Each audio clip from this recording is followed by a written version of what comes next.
Hello and welcome back to the series where I talk about a random piece of music from my collection. Today I'll be talking about Roxy Music by Roxy Music. This is their first album. Roxy Music are a bit of an interesting band, especially in the early days. For me, I like to describe them as a sort of blending of three genres, although it kind of should be four genres. But that's not the way I originally thought of it, because one of the genres I didn't really know what it was. I like to say that they're punk, progressive rock, and new wave before two of those existed, because they are, this first album was, I believe, 1972, or it might have been 1971. Well, yeah, because their first two albums, anyway.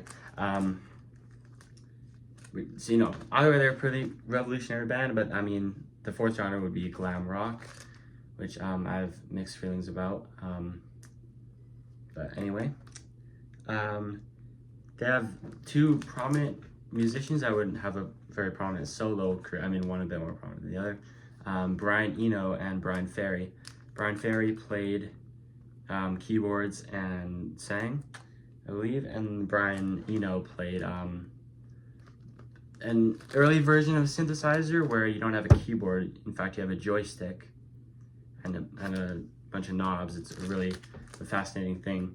And Brian, when he worked with Roxy Music, he said he never noted his settings so he wouldn't be limited to what had worked before, which I find a bit weird, because how could you play a song live if you don't remember what settings you were on? But maybe he never noted them, but remembered a lot of them.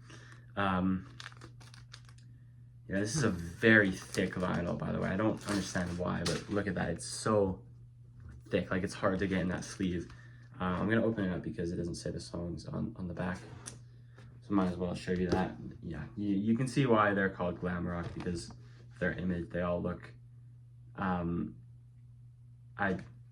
don't really know how to describe it.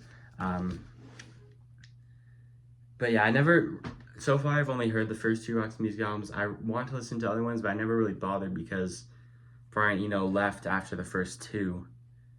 So I was like, is it really? Because, Brian Eno is probably my favorite part of the whole thing of Roxy Music when I first heard them. Opens with Remake Remodel, which is my favorite song on the album. I'm only going to talk about that one for now. It has just a great driving rhythm. It's very punky, but also progressive, and at the same time, it's that melding that's really fascinating to me. I remember specifically at the end of the song, they kind of they give each instrument its own solo, a very short solo, and I just really love that in a song, and because there's 6 of them, and all the solos are a bit wacky, especially like the two keyboard ones. But anyway, that's Roxy Music. It's a shame this one came out right after the last one I did, because I also bought this at Sunrise Records. Because I was in the mall, I didn't go there specifically to go to Sunrise Records.